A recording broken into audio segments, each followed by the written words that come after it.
Hello parents and welcome back to ParentShift, a place where we talk about conscious parenting. Now, I have been talking to you over the past several weeks about parenting myths that are raising a broken adult. If you've not seen the 7-part series, please do spend some time to look at them. I'm leaving the links in the description section below. Now, today I want to spend some time addressing 8 very important parenting pillars, and I'll be introducing these and giving you a brief description of what you can do, and I'll be making some very detailed videos in the near future. But here's the summary of all of these pillars, and do stay with me towards the end of this video so that you can benefit from all the things that I'm sharing, and do leave your comments so that I know what style and what input worked the most for you. Now, in my previous 7 videos, I have spoken about several dysfunctions: authority, indulgence, absence, pressure, validation, control, suppression, projection, a lot of these things which can create a lot of bad parenting. Keeping those in mind, here is a big reflection question for you. Are you parenting from a place of clarity or reacting from what you did not get in your childhood or what you did not learn in your life? I'll repeat that question for you. Are you parenting from a place of clarity or reacting from a place of what you did not get in your childhood or did not learn in your life? Think about this and stay with me, and we'll address this question towards the end of it. Now, coming to the 8 pillars of optimum parenting, the first and foremost pillar is value inculcation. From a very young age, you need to talk about very important values like discipline, respect, excellence, etc., which are going to help the child throughout life. Now, we know there are many values in our society that we keep speaking about, truth and this, all of those are important, but there are some very critical ones that I have covered in my 7 previous videos. And the essence of that is definitely discipline needs to be there. Definitely you need to have respect. Definitely you need to have elements of excellence. And what value inculcation also means is that the child needs to know which behavior, which action, which thought, which feeling is congruent with that value, and which thought, emotion, behavior, etc. is non-congruent. So that's the exercise. So do this as a family and clarify the values. This is one of the most important pillars of parenting. And this leads us to the second pillar, which is about rules and boundaries. So as soon as you've clarified certain values, it then becomes easy for you to have some rules and boundary essentials in the family. What to do, what not to do, when not to do. And these should be simple things about waking up, eating, cleanliness, talking to others, the language that we use, the timing that we keep, access to TV, access to device, studies, sports, health, etc. So also sit down as a family, and rules should not just be for the child, it should be for everyone. Now, don't claim that I'm busy corporate person, busy businessman, whatever it is. It doesn't matter. As a family, you need to have values. As a family, you need to have rules and boundaries, and everyone needs to stick to that. The third important thing, and this is something only a parent can do, the right quantity of love, care, nurturing, but you again have to create the family environment. The way you and your spouse treat each other, that has to come with love, care and nurturing, and that has to extend to the children. So the love, the care, the nurturing has to feel correct. And this is not about baby talking the children or baby talking each other, with funny names and all that, or kuchikuing each other or splurging. No, this is about being present, listening, talking, caring for each other, treating each other appropriately, giving each other time, attention, all of these things. So bring that love, care and nurturing into your life and into the way you treat each other as spouses and into the way you are behaving as a family. And some of this love, care and nurturing also needs to spread to how you treat others in the society. You cannot be in one way a very nice, cozy family, but the moment you deal with the world, you forget about all the love, care and nurturing. No, that has to extend. That's when you will really become genuine, and you'll rear nurturing, loving and caring children genuinely. The fourth thing, and this is very important for the intellectual development of the children, you have to encourage thinking and also reality checking. So everything from how do you want to do things, how do you want to approach academics, how do you want to finish your homework on time or excel in your studies, how can you overcome challenges in certain subjects. There need to be deep conversation. The child needs to speak. You need to ask questions. The child needs to answer those questions. The child needs to ask questions, needs to find and get answers. And that whole process of of reality checking that where am I? Am I doing well against standards, academic standards, music standards, sports standards, standards of how others in my age group are doing?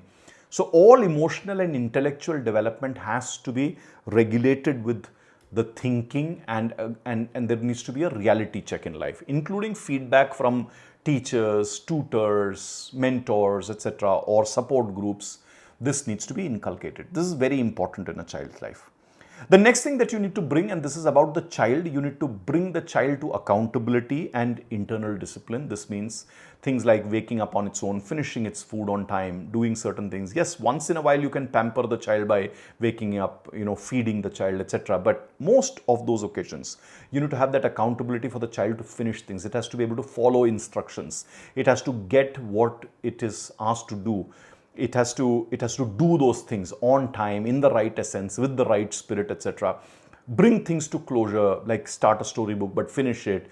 Do homework and do it properly. Do your own spell checks, etc. Or if the teacher has given a feedback, implement that. You need to inculcate that accountability. Now, some of the thinking and accountability has also to be age congruent.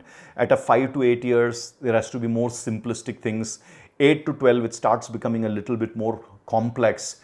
13 upwards, when your child is really actually in its, the adolescent stage at that point in time, you need to bring in a whole host of more complex ideas, more complex choices, etc. So also do the scaling of the thinking and accountability. Then the next one, and this is about you and your relationship with your child, keep the child free from framed choices, which means your choices. Your ambitions, your reality, your things, the way you have seen things may be good. Use those to generate options for the child, not necessarily to constrict the child from making certain choices. It's very important. So give the child freedom with options. Be there as a judge. Be there, not as a judge, be there as a mentor, a coach, to give direction, help the child to think and make those choices, and help them make the most optimum choice according to their purpose, their personality, their strengths, their way of dealing with life. Don't interfere and push the child. Like I've said in one of my previous videos, you need to know when to push and when not to push the child. If the child has chosen something, it's good to push them. But if the child has not chosen something, if you push the child, you are only going to get on paper success and you may break the child. So keep that in mind. Then very important, as compared to love, care and nurturing, you also have to be available in terms of presence and emotional availability. Now this is specifically about physically being available and giving the child quality time. There is no substitute for time. So you have to have quality. The quality is love, care and nurturing, but the quantity is presence and emotional availability. So when the child wants to talk to you, it wants to vent out, it wants to cry, it wants to just baby around, and depending on which age group it is in, it will have different needs with you. From a younger age, who may want a lot more of physical stroking and comfort, to somewhere in the adolescence, when they may only want that when they want it as against others. Other times when they want complete independence. You have to also regulate, but the quantity has to be there in terms of the presence and the emotional availability. This is very, very important that you do. And lastly comes the 8th and very important pillar, which is modeling and humility. You have to model the behaviors. A parent ultimately teaches the child what's important, not important, what's the right and wrong in the world, not by his or her words, but by his or her actions. So if you ask the child to focus on health, but if your own health is bad, if you ask the child to be disciplined, but your own discipline and behavior is out of whack, if you ask the child to treat others with respect, but you yourself are not doing it, or for say example that you are not doing a lot of good things, but the school is saying what are the good things for the child to do, but it says this parent in a very wrong place. Or if the two parents are giving very different messages and you're constantly conflicting each other, then the child is going to erase all of those parental regulations and it's going to have serious parent regulation issues later on in life. That's why both of you as parents needs to have a consistent, thought through, discussed and agreed parenting. If you have differences, resolve it using the support of an expert, and then also you need to be consistent with respect to what you say and what you do, and lead the path for your child. It's going to be very, very important. And humility is always a very important quality which helps you understand that I need to do more, I need to keep getting better. So as you keep getting better, your child also will learn how to get better. If you don't do that, the child learns to stagnate at a very early age.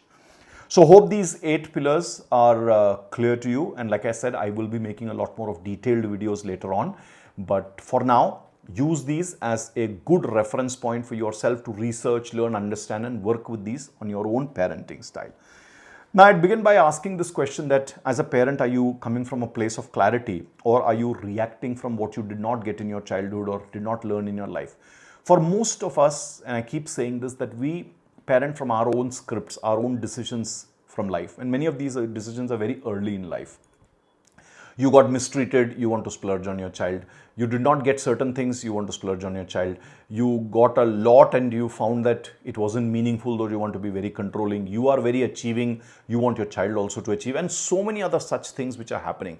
Figure out what's your own script and where are you coming from and what's standing in your way. And if you're ignoring any one of these 8 points, and if you're going anywhere close to excess or deficit of authority or excess or deficit of indulgence, absence, pressure, validation, control, suppression, or projection, those 8 dysfunctions that I called out in parenting, then it's a big problem. So spend some time with the 7 videos that I have left a link for you here. You will gain a lot in terms of myths and directions and solutions from there. Wish you the very best of parenting. Use these 8 pillars that I shared with you and come back to work with me on detailed step-by-step application of each one of them.